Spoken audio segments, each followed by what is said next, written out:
मैं ही तो कहना चाहता हूं, आज इंजीनियर, डॉक्टर, प्रोफेसर पीलीभीत का इतनी इज्जत का मालिक नहीं है जितनी इज्जत एक मौलवी रज़ाए रसूल को अल्लाह ने।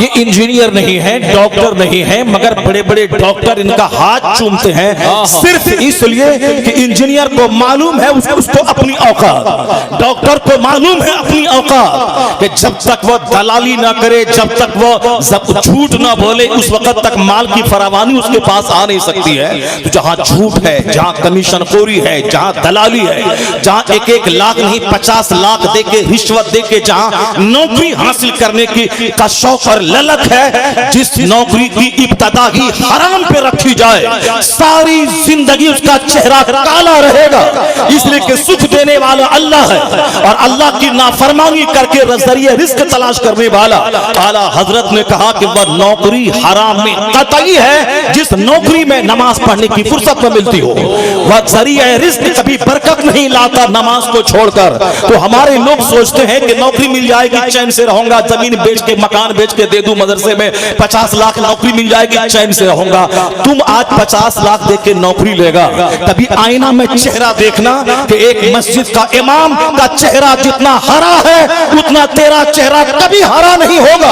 जिस नौकरी का आगाज हराम से हो वह जरिए रिस्क कभी चेहरे पे हरियाली नहीं ला सकता, इसलिए कि जहां हलाल है वही सुकून है और जहां हराम है वहां सुकून नहीं है। और फिर इनके चेहरे पे देख, जिसको गवर्नमेंट की नौकरी नहीं है, इनका इमामा, इनका जुब्बा, इनकी सदरी, इनकी कस्तूरी, इनका ऊद, इनकी खुशबू, इनके रहने का अंदाज देख ऐसा लगता है कि सारी खुशियां इनके चेहरे पे कुर्बान होना चाहती है। यह हुजूर की दुआ है इनके लिए कि नदरल्लाहु अमरन मन समिअ मिन्ना हदीसन फबल्लगहु कमा समिअ। हुजूर ने दुआ दी है कि जो मेरी हदीस सुनता है और दूसरों को सुनाता है, अल्लाह उसे हरा भरा रखे। यह इमाम है जो जुमा के दिन कहता है, हुजूर ने ये कहा, जो खुतबा निकाह में कहता है, हुजूर ने ये कहा, जो सीरत की महफिल में कहता है, हुजूर ने ये कहा, जो 5 घंटे दरसगाह में बैठकर कहता है, हुजूर ने ये कहा। तो हुजूर ने ये कहा, हुजूर ने ये कहा, हुजूर ने ये कहा, तो हुजूर ने मदीने से करम किया कि बादशाहों का चेहरा काला है और हदीस पढ़ाने वाले का चेहरा हरा। नारे तकबीर, नारे रिसालत, उर्से आला हजरत फैजाने सरकार मुफ्ती आज़म हिंद। दुनिया की बहुत अच्छा दुनिया की मुख्तसर सी जिंदगी, इस मुख्तसर सी जिंदगी में अगर आपका बच्चा डीएम बन भी गया, 30 साल तो मेहनत किया, 18 घंटे पढ़ा और 30 साल के बाद नौकरी किया, फिर 60 साल के बाद बूढ़ा बन के 1 दर्जन बीमारी से वजूद को घेर के मौत का इंतजार करने लगा। 70-80 साल में मौत आ गई, अपने अंजाम को पहुंच गया। ये बताएं कि अब उनका वहां क्या होगा जहां का एक दिन 50,000 साल के बराबर है। कोई सोचता ही नहीं, बस डॉक्टर बने, इंजीनियर बने, प्रोफेसर बने, मास्टर बने, खूब पैसा कमाए, उसी को अपनी बेटी दें, दामाद उसी को बनाए। किसी को नौकरी मिल गई तो 50 रिश्ते आते हैं। कोई खूबसूरत आलिम रब्बानी इमामत करके इज्जत की जिंदगी गुजारता है तो कोई बेटी नहीं देना चाहता। किस कदर एंटी इस्लामिक सोच समाज में परवान चढ़ रही है।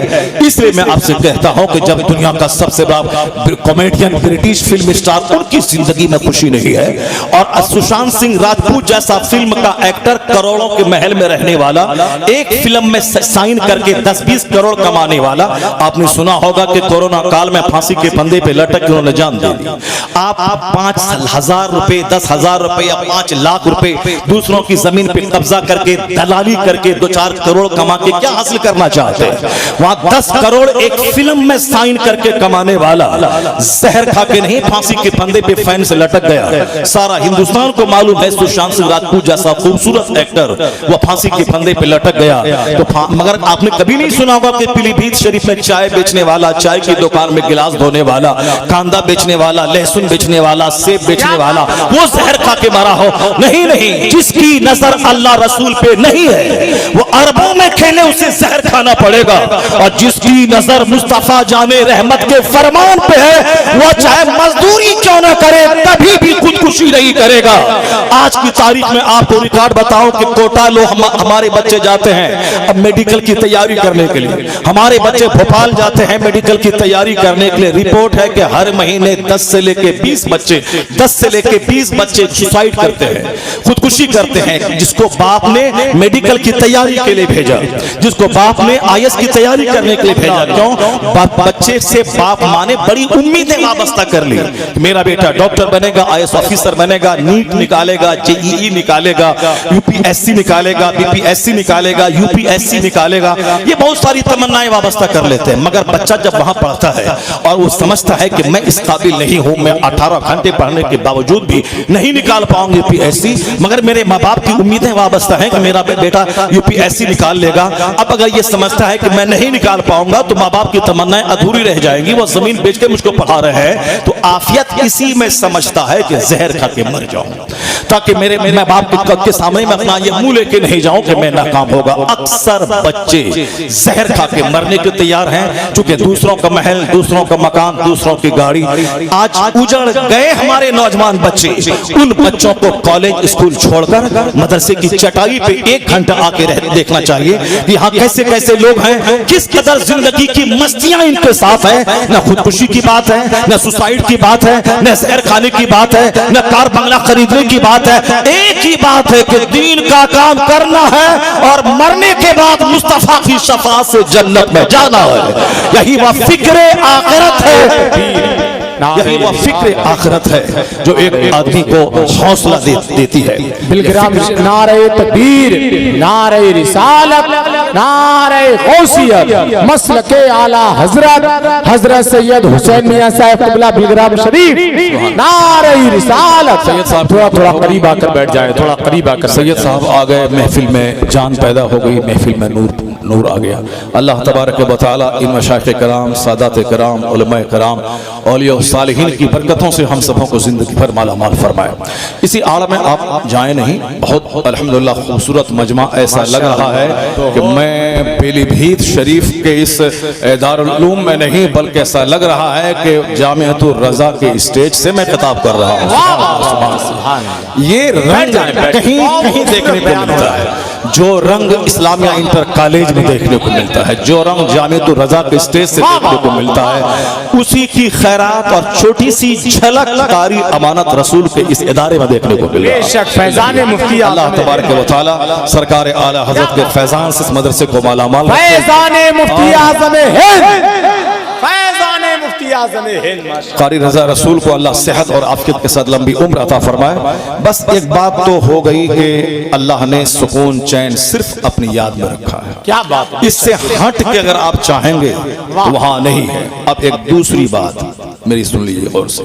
अल्लाह तबारक व तआला हम सबों को आलिम की सोहबत में रहने, उनकी गुफ्तगू सुनने की तौफीक अता फरमाए। आमीन। जाहिर सी बात है, आलिम की गुफ्तगू से दिमाग का कचरा साफ होता है। नेक लोगों का चेहरा देखने से दिल और दिमाग की मिसअंडरस्टैंडिंग का खात्मा होता है, और तकरीर का एक एक जुमला आदमी की जिंदगी में इनकलाब पैदा कर देता है। इसलिए जुमा का खुतबा मशरूत है नमाज के साथ। जिस तरह बगैर वजू के नमाज नहीं, उसी तरह बगैर खुतबे जुमा के जुमा की नमाज नहीं।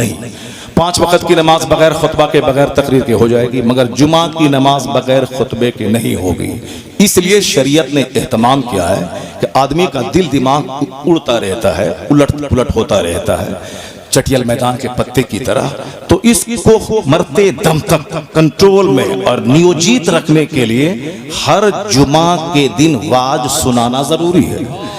अभी आपने तकरीर सुनी, अब लगा कि नहीं सोफा गद्दा कुछ नहीं, बस सजदा चाहिए, इबादत चाहिए, एक मुसल्ला घर में रहे काफी है। लेकिन आप गोंडों के पास बैठे कल 4 बजे चाय पीने के लिए, बोला भाई मौलाना मौलवी की बात, आखिरत जन्नत की बात, दुनिया पहले है, अभी देखो घर मकान दुकान ये करो, वो सब दुनिया कहाँ से कहाँ पहुंच गई। ये मौली साहब जन्नत की थ्योरी लेके बैठा हुआ है, दुनिया आसमान पे उड़ रही है और ये आखिरत की बात लेके बैठा है। जो पानी पड़ा था नसीहत का, आधा पानी वहीं खत्म हो जाता है। फिर उसके बाद बाल बच्चों के बीच रहे, बाल बच्चों ने कहा कि बस मौलाना साहब की बात सुने और मुसल्ला 5 वक्त लेके अब आप चले खेत में, खलियान में, सफर में, मस्जिद में, फिर खाएंगे क्या, पैसा कहां से आएगा। आधा पानी बाल बच्चों की बात सुन के उतर गया नसीहत का, आधा पानी चोर किस्म के दोस्तों के साथ रहने से उतर गया। तो उसके बाद फिर बंदा पक्का दुनियादार होने लगता है। तो इस जुमा को सुना, इन्नल्लाह यअमुरु बिल अदल वल इहसान व इताइ ज़िल कुर्बा व यनहा अनिल फ़हशाइ वल मुनकर वल बग़य। अल्लाह हुक्म देता है अदल का, एहसान का, रिश्तेदारों को देने का, रिश्तेदारों को नोचने का नहीं, देने का। अल्लाह तुम्हें रोकता है फहश कामों से, गंदी बातों से, सरकशी से, बगावत से। इसको मैंने सुना, अब कहा नहीं, अब मैं मगरूर नहीं बनूंगा, आजिज़ व खाकसार बनूंगा। शनिचर के दिन थोड़ा सा पानी उतरा, इतवार के दिन और थोड़ा उतरा, सोमवार पीर के दिन और उतरा, मंगल के दिन थोड़ा और उतरा, बुध के दिन दोस्तों के साथ रहा और जुमा की तकरीर का पानी उतरा, जुमेरात को थोड़ा पानी और उतरा। जुमा के दिन मुकम्मल उतरने वाला था, दिल मरने वाला था कि अगले जुमा को फिर खुतबा जुमा का पानी, नसीहत का पानी चढ़ा दिया गया ताकि दिल मरने से बच जाए। जब खेत में पानी नहीं पड़ता है तो खेत जल जाता है, फसल पैदा करने के लायक वह खेत नहीं रहता। उसी तरह अगर नसीहत का पानी नहीं पड़े तो दिल का खेत मर जाता है। तो शरीयत ने एहतमाम किया कि कंपलसरीली, लाजमी तौर पर हर जुमा के दिन 5 मिनट का सही मगर वाज होना चाहिए, तकरीर होनी चाहिए। वो खुतबा जुमा के कंडीशन मशरूत होने की एक हिकमत ये भी है कि ताकि लोगों का दिल जिंदा रहे। हफ्ते में नसीहत सुने न सुने, कम से कम जुमा के दिन जरूर सुने। और शरीयत का एहतमाम है कि जहाँ गैदरिंग हो, जहाँ मजमा हो, वहाँ वाज होना चाहिए, नसीहत होनी चाहिए, जिंदगी के संवारने वाली बात होनी चाहिए। जैसे जुमा के दिन खुतबा शर्त है, ईदैन का खुतबा वाजिब है, कंपलसरी है। अगरचे बगैर खुतबे के ईदैन की नमाज हो जाएगी मगर बेबरकत होगी, एक वाजिब का तर्क होगा। अब वाजिब है ईदैन का खुतबा, जुमा का खुतबा नमाज से पहले है इसलिए शॉर्ट खुतबा, नमाज लंबी, और ईदैन का खुतबा नमाज के बाद है इसलिए नमाज शॉर्ट हो मगर खुतबा लंबा हो, ताकि एक दिन ईदैन में एक खुतबा सुने, साल के 360 दिन दिल को जिंदा रखने के लिए वो खुतबा काफी हो जाए। अब ये चूंकि ईदैन में बड़ी गैदरिंग होती है, बड़ा इज्तिमा होता है, और निकाह की महफिल में भी खुतबा है। या अय्युहल्लज़ीना आमनुत्तकू, ईमान वालो अल्लाह से डरो।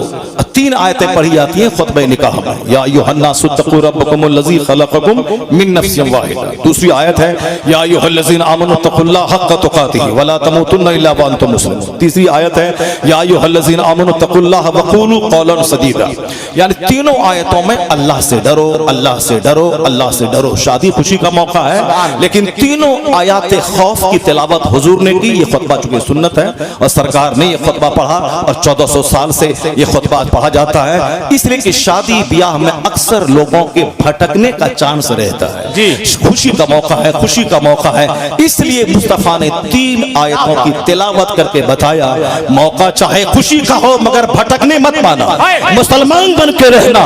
चाहे बेटा का जनाजा निकले तो भी नमाज ना छूटे, और चाहे बेटी की बारात आए तो भी नमाज ना छूटे। सुन्नत और शरीयत की रस्सी को मजबूती से थामे रखना। अगर ऐसा हो गया तो किसी काफिर की मजाल नहीं कि मुझे दुनिया में जलील कर पाए। दुनिया की सल्तनत भी मेरी है, मरने के बाद मुस्तफा की जन्नत भी मेरी। क्या बात है हज़रत, मोहम्मद से वफा तूने तो हम तेरे हैं, ये जहां चीज है क्या लौहो कलम तेरे। अल्लाह रब्बुल इज्जत ने हमारे लिए किस कदर शानदार इंतजाम फरमाया। वो तो 5 घंटे की तकरीर हो जाएगी अगर मैं खोल खोल के बयान करूं। कुरान शरीफ में कहां कहां कहा गया है कि तुम इस पे गौर करो, उस पे गौर करो, इस पे गौर करो, उसको सोचो।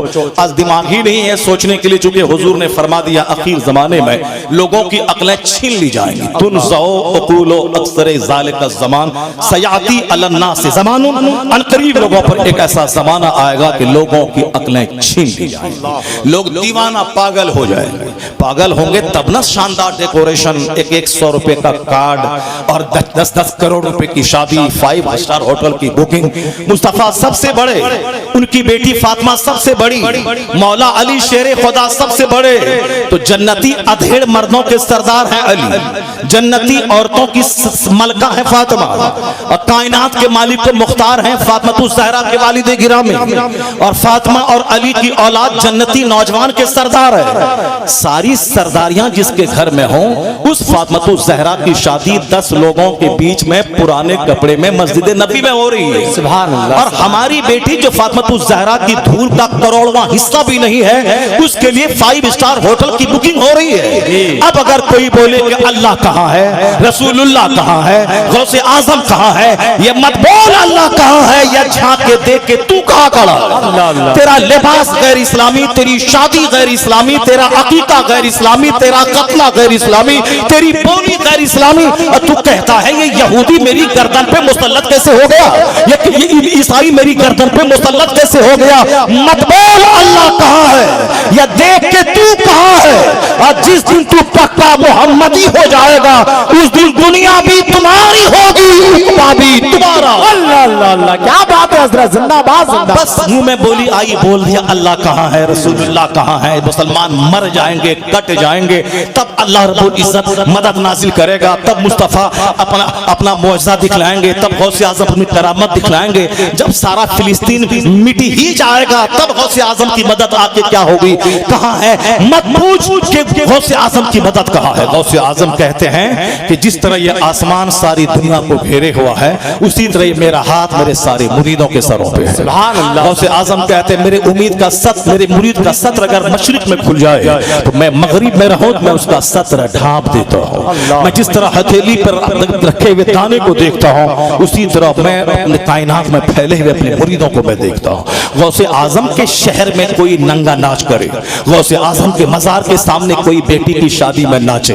और वहां का इमाम मसनूई दाढ़ी लगा के मस्जिद में नमाज पढ़े, लोग शराब पिए, उनके घर में 300-300 लौंडियां नाचे, और गौसे आजम उनको बचाते रहे, सेफ्टी देते रहे, सिक्योरिटी देते रहे, और जब आफत आए तो फिर गौसे आजम खुद बचा ले उस आफतों को। और फिर क्या कहा होगा, हम शराब पीते रहे, हम बदकारी करते रहे, हम घमंड और गुरूर में जीते रहे, हम एंटी इस्लामिक कल्चर में रहे, तो और अल्लाह ताला मस्जिद को बचा ले, मस्जिद अक्सा को बचा ले, मस्जिद को बचा ले, अल्लाह बचा ले जब मुसीबत आए। और बाकी हम जो कर रहे हैं करते रहे, ये हमारी बदअमली की सजा है कि अल्लाह चाहेगा तो एक सेकंड में दुनिया के सारे काफिर मर जाएंगे, दुनिया के सारे नसरानी यहूदी जिल्लत की मौत मरेंगे, मगर मेरा क्या होगा। मैं जो शराब पीता हूँ, मैं जो ज़िना करता हूँ, मैं जो सूद खाता हूँ, मैं जो झूठ बोलता हूँ, मैं जो मुस्तफा के फरमान से बगावत करता हूँ, मेरा क्या होगा। ये मेरी बदअमली की सजा अल्लाह देता है कि खूब मिटो, खूब पीटो, और जिस दिन तुम तौबा किया और बोला कि अब मैं मस्जिद आबाद करूंगा, मदरसा आबाद करूंगा, अब मैं जन्नत और आखिरत की फिक्र में जीऊंगा, अब मैं यहूद और नसारा का लिबास नहीं पहनूंगा, तू सच्ची तौबा पीलीभीत में कर और मस्जिद को आबाद कर। यहाँ का पॉजिटिव असर फिलिस्तीन की आग को बुझा देगा, वहां के शोता को अल्लाह अल्लाह अल्लाह, क्या बात है हजरत, नारे तकबीर। सिर्फ अखबार पढ़ना है और चूचू करके रह जाना है। कभी दिल में ख्याल ही पैदा होता कि मेरी बदअमली की वजह से मेरे भाई पे अज़ाब आया, कभी ख्याल ही पैदा होता कि मैं वहां जाके उनके साथ लड़ नहीं सकता, तो कम से कम मेरी दुआएं तो वहां पहुंच जाएं। ये दुआ चाय की दुकान वाली दुआ नहीं पहुंचेगी, दुआ वो पहुंचेगी जो तहज्जुद के वक्त में भीगी हुई आंखों के साथ दुआ होती, वो दुआ पहुंचती है। ये चाय पान की दुकान पे चलती दुआएं नहीं कबूल होती हैं। दुआ की कबूलियत के लिए हुजूर कल्ब जरूरी है। अब जरा हम लोग क्या कर रहे हैं और क्या करना चाहिए वो सारे लोग जान ही रहे हैं। अब एक दूसरी बात मैं आपसे कहना चाहता हूं कि आज हर कोई एक दूसरे को कष्ट देना चाहता है, हर आदमी एक दूसरे को तकलीफ देना चाहता है। पहली बात तो आपने सुन लिया, दूसरी बात भी सुन लिया कि वाज का क्या असर होता है। वाज सुनना चाहिए, आलिमों की सोहबत में बैठना चाहिए ताकि दिल बिगड़ने से बच जाए। अब उसकी मिसाल मैं देता हूं कि एक जुमला कैसे आदमी की सोच बदल देता है। गज़वे हुनैन है, सरकार दो जहां ने जबरदस्त फतूहात हासिल की। गज़वे हुनैन में हजारों बकरियां, 40,000 बकरियां, घोड़े, ऊंट, चांदी सोने के सिक्के, वह सब माली गनीमत के तौर पर जंगे हुनैन में हम मुसलमानों को हासिल हुए, जबकि वह जंग पहले शिकस्त के करीब जा चुकी थी। हुजूर घोड़े से नीचे उतरे, दुश्मनों के बीच घुस गए और कहा अना नबियो ला कज़िब, अना इब्नु अब्दुल मुत्तलिब, मैं अल्लाह का नबी हूं, झूठ नहीं है, मैं अब्दुल मुत्तलिब का बेटा हूं, झूठ नहीं है। रात रात भर रोने वाले मुस्तफा दुश्मनों के बीच में तलवार लेके घुस गए, और जब हुजूर लड़ने लगे तब जो सहाबा भाग गए थे वो सब वापस आए। फिर जंग का नक्शा पलटा, काफिरों के पांव खड़ गए, बेशुमार माली गनीमत हाथ आए।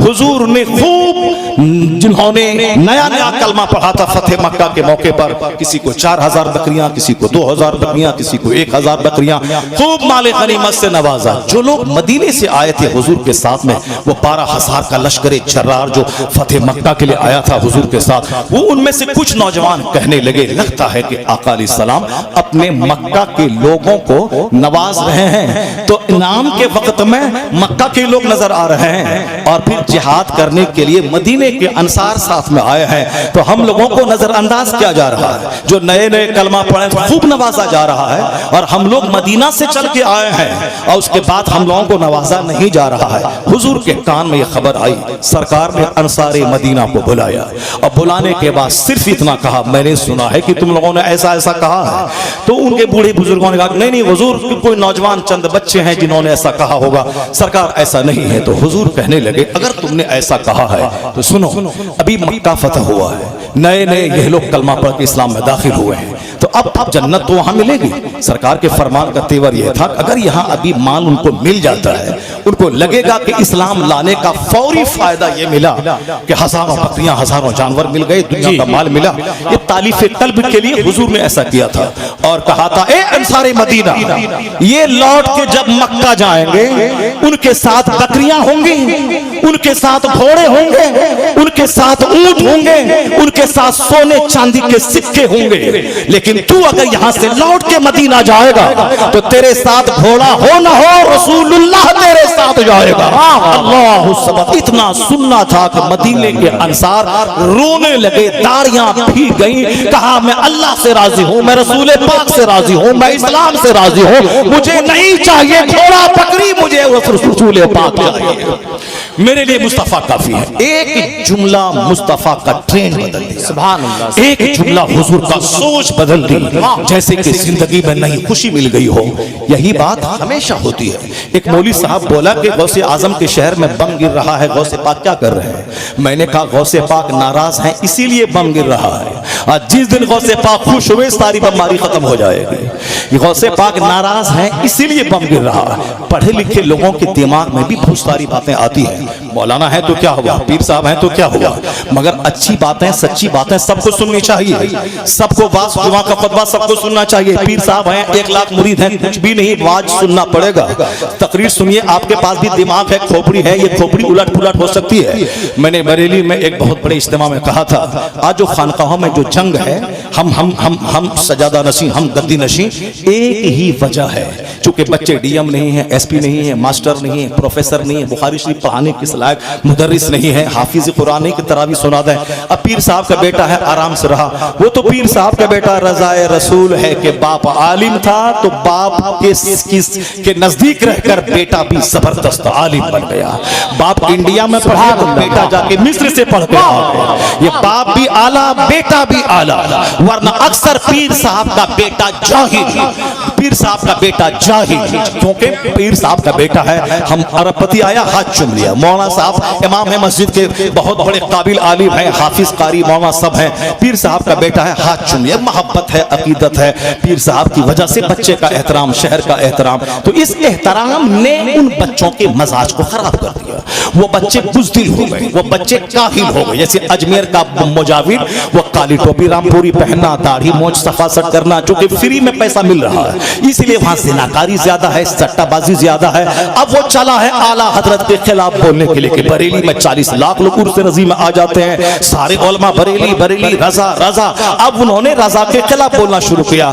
उन मुजाविरों को क्या मालूम कि चादर बेचने वाला, फूल बेचने वाला, ये मुजाविर रजा से मुकाबला करने चला, रजा के खानदान से लड़ने चला है। क्या फूल बेच के खा, जिससे कि तू आलिम नहीं है, तू मौलाना नहीं है, तू दीन का खादिम नहीं है, तो चादर बेच, फूल बेच, बस अपनी औकात में रह, रजा के खिलाफ मत बोल। रजा का बेटा फूल नहीं बेचता है, रजा का बेटा फतवा लिखता है, रजा का बेटा किताब लिखता है, रजा का बेटा मदरसा कायम करता है, रजा का बेटा दीन का काम करता है, रजा का बेटा जो दीन का काम करता है अल्लाह उसको जमीन से उठा के शोहरत के आसमान पे पहुंचा। अल्लाह अल्लाह, क्या बात है हज़रत, जिंदाबाद। जहां दीन का काम होता है वहां अल्लाह की नेमतें हासिल होती हैं। आला हजरत गए, अपने दोनों बेटों को डीएम नहीं बनाया, एक को मुफ्ती आजम हिंद बनाया और एक को हुज्जतुल इस्लाम बनाया, और सारी जिंदगी दीन का काम करते रहे। जब तक दुनिया में रहे इज्जतें अलग मिली, और कब्र में हैं तो आज करोड़ों लोग हैं जो बरेली शरीफ आते जा रहे हैं। पहले उर्से रज़वी छत पे होता था, उसके बाद सौदागरान की गली में होने लगा, फिर उसके बाद जब लोग बढ़े तो इस्लामिया इंटर कॉलेज में उर्स होने होने लगा। और जब आबादी बढ़ने लगी तो जामिअतुर रज़ा में एक अलग होने लगा। और फिर कुल शरीफ के वक्त में बरेली जाके देखें, हर मस्जिदों में कुल का एहतमाम है, हर मेहमान खाने भरे हुए हैं, हर मस्जिदें भरी हुई है, हर गेस्ट रूम भरे हुए हैं, सड़कें भरी हुई है, और जामिअतुर रज़ा का कैंपस भरा हुआ है, इंटर कॉलेज का कैंपस भरा हुआ है। तो आदमी तो अक्सर साल गुजरते गुजरते एक दूसरे को भूल जाता है। जैसे हमारा बाप मर गया तो 4 साल 2 साल तक याद रखते हैं, उसके बाद हम और आप सब भूल जाते हैं। बरसी की आपने साल में एक बार याद रखा, 10 20 50 साल के बाद बाप की कब्र कहाँ है सारे लोग भूल गए। ये जो लोग दुनिया की खातिर जीते मरते हैं, उनके बाल बच्चे उनको भूल जाते हैं, मगर जो दीन की खातिर जीते हैं, वक्त गुजरता जाता है, शोहरत का गिराफ ऊंचा होता चला जाता है। ये आला हजरत की करामत है कि शुरू में 5000 और अभी 30 से लेकर 40 लाख लोग उनके उर्स में हाजिर होते हैं। इसका मतलब है कि जो दीन का काम किया और चला गया, फतवा रसविया छोड़ के गया, हदायत बख्शी छोड़ के गए, किफ़्ल फ़क़ीहुल फ़ाहिम छोड़ के गए, और जो लोग सिर्फ सजदा करके गए तो उर्स के बाद उसको लोग भूल गए। लेकिन जब तक फतवा रसविया दुनिया में रहेगा, जब तक आला हजरत की किताबें रहेंगी, 1000 के करीब, तब तक रज़ा का डंका पूरी दुनिया में बजता रहेगा। इसलिए रज़ा रज़ा हो रहा है कि रज़ा अपनी जिंदगी में दीन का काम करते रहे, और बादे विसाल उनकी किताबें दीन का काम कर रही है। तो ये हथियार है जिसको लेके मैं अपनी सुन्नियत की हिफाजत करता हूं। तो जो हथियार रज़ा छोड़ के गए हैं, मुनाज़रा होगा अमेरिका में इल्म गैब पर, किताब नहीं आएगी अजमेर मोहल्ला से, किताब नहीं जाएगी मखदूम बिहार के आस्तानी बिहार शरीफ से, किताब अहमद रज़ा की लाइब्रेरी से जाएगी। तो जब तक दुनिया में इल्म गैब पर, नूरानियत और बशरियत पर मुनाज़रा होता रहेगा और आला हजरत के हथियार से मुनाज़रा हम जीतते रहेंगे, उस वक्त तक किसी खाने पीने टोन ऊंचा करने वाले का डंका नहीं बजेगा। डंका तो आला हजरत का ही बजेगा। जो दीन का काम करता है, अल्लाह उसे सौदागरान से उतार के शोहरत के आसमान पे पहुंचा देता। सुभान अल्लाह, सुभान अल्लाह, जिंदाबाद जिंदाबाद। A man who dedicates his life for the sake of Allah, Allah gives him name, Allah gives him fame, Allah gives him popularity। अपना जीवन जो रब के लिए, अल्लाह के दीन के लिए वक्फ कर देता है, अल्लाह कहता है वइन तंसुरुल्लाह यंसुरकुम। अगर तुम अल्लाह के दीन की मदद करोगे तो अल्लाह तुम्हारी मदद करेगा। अल्लाह के दीन की मदद जो करता है, अल्लाह उसकी मदद करता है। कारी अमानत साहब पीर साहब थे, मगर सूखे पीर नहीं थे। एक शायर थे, मुसन्निफ थे, किताबें लिखकर दिन की खिदमत करते थे, और सबको मालूम है कि कितनी किताबें उन्होंने लिखी और किस कदर किताबें मुफ्त तकसीम करते थे। मदरसा चलाकर, किताबें लिखकर, मुरीद करके मुफ्ती आजम हिंद का फैज मारते रहे। कभी ये नहीं कहा कि आला हजरत को छोड़ो, मुफ्ती आजम हिंद को छोड़ो, मैं तेरा पीर हूं। नहीं, जिसने ये कहा कि मेरा मदरसा, मेरा मरकज, मेरा सेंटर, मुझको मानो, रजा रजा क्या करने का, मुफ्ती आजम क्या करने का, वो तो रास्ता दिखलाए चले गए, कब्र में है, अभी तो हम तेरे सामने हैं, हमको तो देखो। तो जिसने भी ऐसा कहा और ये सोच रखा, उन सब उनसे जलने वालों के गुल हो गए चरा। अहमद रजा की शम्मा फरोजा है आज भी, जो मुस्तफा की अजमत का प्रचारक होगा, उसका नाम कभी नहीं डूबेगा। तहफ़्फ़ुज़े नामों से रिसालत करने में आला हजरत का खानदान वक्फ है। तो जो आला हजरत से सच्ची मोहब्बत करता है, अजमत की खैरात उसे भी मिल जाती है। बहुत सारे लोग हैं पीलीभीत और मज़ाफात में, मगर कोई बता दे कि कारी अमानत साहब के इस जलसे की तरह खूबसूरत कोई जलसा होता हो, कोई बता दे। नहीं, क्योंकि अमानत रसूल ने अपनी पहचान नहीं करवाई है, मुफ्ती आज़म हिंद की अजमत का खुतबा गाया। जिस तरह आला हजरत मुफ्ती आज़म हिंद वो करते रहे, तो आला हजरत मुफ्ती आज़म हिंद का फैजान अमानत रसूल को बुलंद करता रहा। बेशक। इसलिए जिसने भी कहा कि मेरा मदरसा, मेरी यूनिवर्सिटी, मेरा कॉलेज, मेरा मरकज आला हजरत थे, मगर ये इल्मी मरकज, तो मैं कहता हूं ज्यादा बात करने की जरूरत नहीं है। हम लोग सुन्नी, हनफी, बरेलवी आला हजरत की वजह से है। आला हजरत ने बताया कि ये गुस्ताखे रसूल हैं, ये ईमान के लुटेरे डाकू हैं, इनसे अपने आप को बचाना। तब एक फिक्र दुनिया में आई कि मसलके आला हजरत की, चूंकि मसलके के इमाम आजम के फॉलोवर वो लोग भी अपने आप को कहलाते हैं, मगर हुजूर की गुस्ताखी करते हैं, इसलिए आला हजरत की तरफ इसको मंसूब करते हुए कहा गया कि मसलक आला हजरत। तो अब कुछ लोगों ने कहा कि नहीं नहीं, बरेली में अब कौन मदरसा है? तो मैं कहता हूं कि ना रहे मदीने में कोई कॉलेज, ना रहे यूनिवर्सिटी, ना रहे कोई मकतब। मदीने की मस्जिद का इमाम वहाबी नजदी, वहां का गवर्नर वहाबी नजदी, वहां का हाकिम वहाबी नजदी, मगर हमारा मरकज मदीना ही है, क्योंकि हमें वहां के इमाम से मतलब नहीं, मतलब मुस्तफा जाने रहमत से है, गुंबदे खजरा से है। इसलिए दुनिया भर के परवाने जानिसार होकर मदीना पहुंचते हैं। अभी सुना कारी रजा रसूल साहब ने क्या कहा, अल्लामा साहब ने, कि मुस्तफा जहां आराम कर रहे हैं, जो मिट्टी उनके जसदे अतहर से लगी है वो खाने काबा से भी अफजल है, अर्श मुअल्ला से भी अफजल है। आला हजरत ने कहा कि होते कहां खलीलो बिना काबा ओ बिना लौलाक वाले साहिबी, ये सब तुम्हारे घर की है। मुस्तफा न आते तो क्या मिलता? काबा मिला, रमजान मिला, कुरान मिला, नमाज मिली, ज़कात मिली, सारी पहचान मुस्तफा से मिली। इसलिए तो कहते हैं रजा वह जो न थे तो कुछ न था, वह जो न हो तो कुछ न हो, जान है वो जहान की, जान है तो जहान है। तो जब सिर्फ मदीना मरकज है मुस्तफा की वजह से, हिंदुस्तान पाकिस्तान बर्रे सगीर के सुन्नियों का मरकज बरेली शरीफ आला हजरत की वजह से है। ना रहे जामियातुर रजा, ना रहे मंजर इस्लाम, ना रहे मजहर इस्लाम, ना रहे जामिया नूरिया, ना रहे मन्नानी मियां, ना रहे तौसीफ मियां, ना रहे तौकीर मियां, ना रहे सुहानी मियां। मरकज बरेली सुहानी की वजह से नहीं है, मन्नानी की वजह से नहीं है, तौसीफ की वजह से नहीं है, मरकज बरेली आला हजरत की वजह से है। तो जब तक आला हजरत की कब्र बरेली में रहेगी, बरेली सुन्नियों का मरकज रहेगा। बेशक बेशक सुन्नियों का मरकज बरेली शरीफ है। ज्यादा बातें क्या करने की, यहाँ वहां तहाँ आला हजरत की कब्र उठा के ले जाओ वहां पे, तब तुम्हारा शहर मरकज बन जाएगा। और ये इम्पॉसिबल है, इम्पॉसिबल है। तो बरेली कयामत तक सुन्नियों का मरकज रहेगा। बेशक हम नहीं जानते किसी तौकीर मियाँ को। तौकीर मियाँ वो आला हजरत के ब्लड रिलेशन है, उनका खूनी रिश्तेदार है, मगर वो अगर चले जाएं देवबंद, वहां से लौट के आए तो हमारी रद्दी की टोकरी में वो जाएं।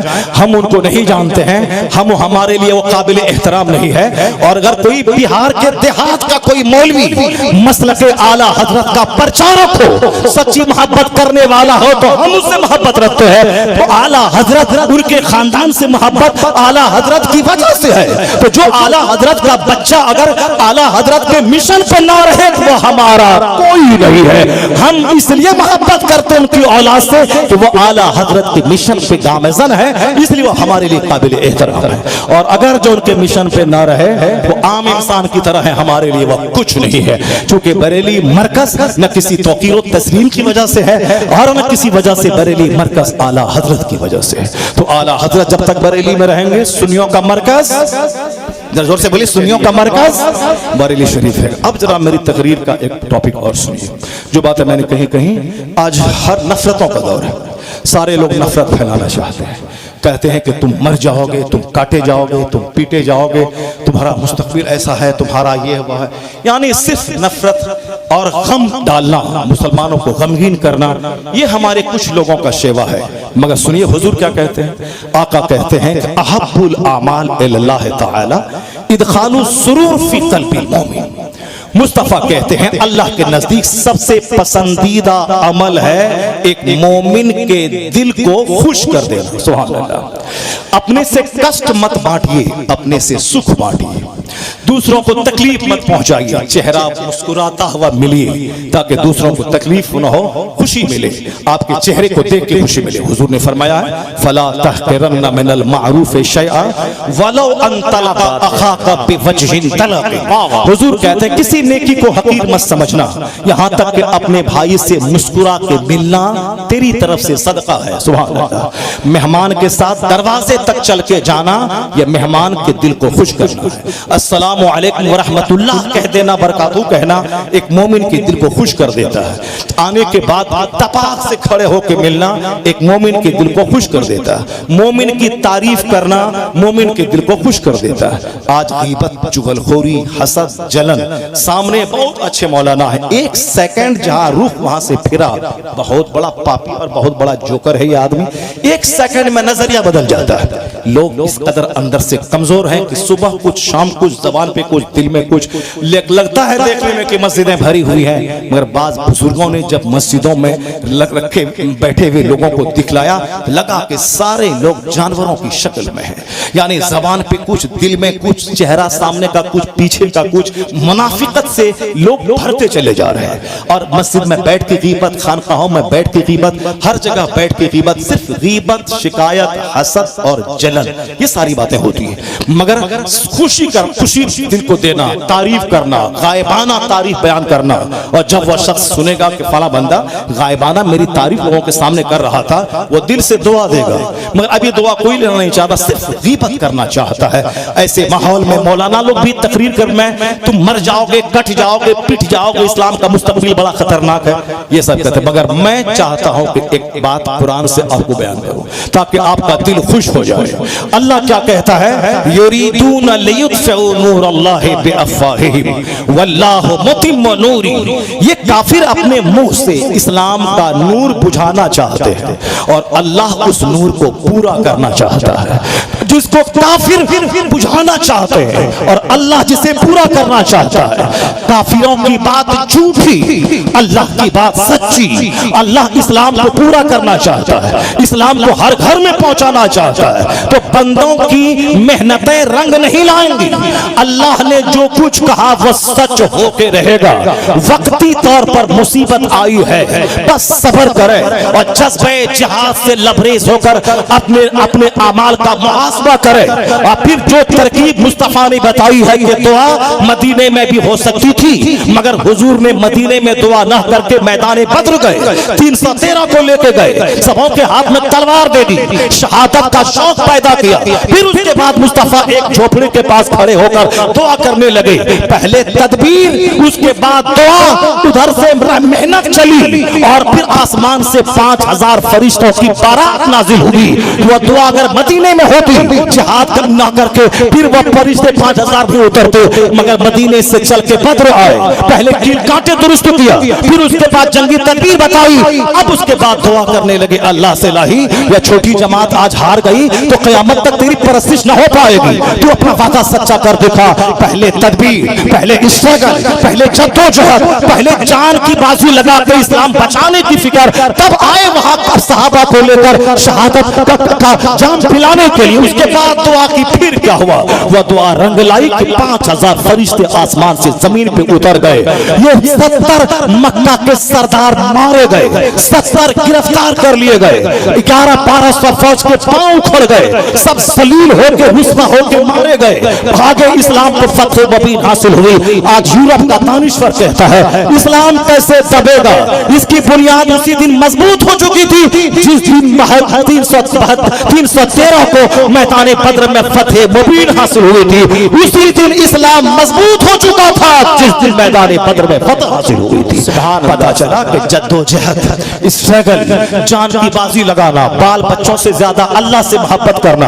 यहाँ बाल बच्चे, भाई भतीजा, घर मकान दुकान ने मुझको बुज़दिल बना दिया, इसलिए काफिर का हौसला बुलंद हुआ। अल्लाह की बात सच्ची होकर रहेगी, इस्लाम गालिब होकर रहेगा, हर घर में इस्लाम पहुंच कर रहेगा। और इसी आयत की तशरीह और तौज़ीह मुस्तफा करते हैं, मिशकात की हदीस में आया है कि ऐसा वक्त आएगा ला यबका अला ज़हरिल अर्द बैतु मदरियों वला वब्र इल्ला अदखलहुल्लाहु कलिमतल इस्लाम। इस धरती पर कोई कच्चा पक्का घर नहीं बचेगा मगर वहां अल्लाह इस्लाम का कलमा दाखिल फरमा देगा। यहाँ तक कि कोई काफिर किसी दरख्त की आड़ में कोई यहूदी छुपा होगा, वह दरख्त बोलेगा मुजाहिद यहाँ एक यहूदी छुपा है, और मुजाहिद जाएंगे, या तो वह कलमा पढ़ेगा यहूदी या फिर जिल्लत के साथ मारा जाएगा। हर कच्चे घर में, हर पक्का घर में इस्लाम पहुंच के रहेगा। कोई काफिर यहूदी नस्रानी दुनिया में नहीं बचेगा। मुस्तफा सच्चे, मुस्तफा की बात सच्ची, इसलिए आज वक्ती तौर पर हमारी बदअमली की सजा मिल रही है, हमारे बच्चे शहीद हो रहे हैं। लेकिन जब अल्लाह की बात गालिब आएगी और हमेशा गालिब रहती है, और हमें सजा देने के बाद जिस दिन मैं बेदार हो गया, फिर क्या होगा याद रखें, इस्राइल नाम का कोई मुल्क दुनिया में नहीं रहेगा। हर तरफ इस्लाम की अजमत का झंडा लहराएगा। फिलिस्तीन नबियों की सरजमीन, रसूलों की सरजमीन, इमामुल अंबिया की इमामत की सरजमीन, एक न एक दिन फिलिस्तीन गालिब होकर रहेगा। इस्राइल का यहूदी गालिब व कासिर होकर रहेगा। हर यहूदी मुस्तफा के फरमान की रोशनी में काटा जाएगा। एक यहूदी दुनिया में जिंदा नहीं रहेगा। मुस्तफा सच्चे, मुस्तफा की बात सच्ची, आप सच्ची तौबा करें, सच्चा मोहम्मदी बन जाए, फिर वो दिन करीब आएगा कि एक मजहब मजहब इस्लाम होगा, एक मसलक अहले सुन्नत व जमात बेशक पूरी दुनिया में। और इसी को डॉक्टर बर्नार्ड शाह जो पढ़ा लिखा आदमी है, हिंदुस्तान के लुच्चे लफंगे जो हैं वो इस्लाम के खिलाफ, पैगंबर के खिलाफ बोलते हैं। इन लुच्चे लफंगों के हर बात का जवाब नहीं है। पढ़ा लिखा आदमी जो मुहक्किक है, रिसर्चर है, मुतब्बिर है, उनकी बात का जवाब दिया जाए। वरना कोई लुच्चा लफंगा गली कूचे का इस्लाम के खिलाफ बोले तो उसके पीछे दौड़ पड़े। नहीं नहीं, एक लुच्चा लफंगा है दिल्ली में, वो इस्लाम के खिलाफ बोलता रहता है, उसकी बात का कोई, बस हो गया हजरत, उसकी बात का कोई जवाब नहीं। जवाब उसकी बात का जो पढ़ा लिखा आदमी इस्लाम पे हमला करे, अटैक करे। बर्नार्ड शाह 50 साल पहले मरा, उसकी किताब 50 साल के बाद हिंदुस्तान की सारी यूनिवर्सिटीज में चलती है, लाखों बच्चे उसकी किताब को पढ़ते हैं। वो पढ़ा लिखा आदमी है, हाईएस्ट क्वालिटी का स्कॉलर है वो। उसकी बात माने कि लुच्चे लबरे की बात माने। बर्नार्ड शाह कहता है, if any religion has a chance of ruling over England ने Europe within the next 100 years, it is Islam. Bernard Shaw कहते हैं कि अगर आने वाले 100 साल के अंदर पूरे यूरोप बर्रे आजम में कोई मजहब हुकूमती मजहब बनने वाला है तो वह मजहब इस्लाम बनने वाला। इसलिए वो आगे कहते हैं सारी दुनिया दर्द में मुब्तला है, हल समझ में नहीं आ रहा है दुनिया को, मगर वो कहते हैं कि इसका हल कहीं नहीं है। He must be called the savior of humanity. If a man like him were to assume the dictatorship of the modern world, he must succeed in solving its problems as much needed in happiness and peace। वो कहते हैं कि हर दर्द की दवा मुस्तफा के पास है, वह मानवता के रक्षक है, इंसानियत के मुहाफिज है। अगर दुनिया अपने मामलात में मुस्तफा को अपना रहनुमा मान ले तो हर समस्या का समाधान निकल आएगा, दुनिया जन्नत की शक्ल में तब्दील हो जाएगा। अपने घर का इलाज, अपने समाज का इलाज, अपनी खानकाह का इलाज, अपने मदरसे का इलाज, हर प्रॉब्लम्स का सॉल्यूशन हुजूर के पास है। जिस दिन दुनिया हुजूर के पास आ जाएगी, उस दिन ये जहन्नम दुनिया जन्नत के टुकड़े में तब्दील हो जाएगी। अल्लाह तबारक व तआला हमको और आपको सबों को सरकार दो जहां की बात पर यकीन करने की तौफीक अता फरमाए। और वो दिन जिस दिन हर घर में इस्लाम पहुंचेगा, हर कच्चे पक्के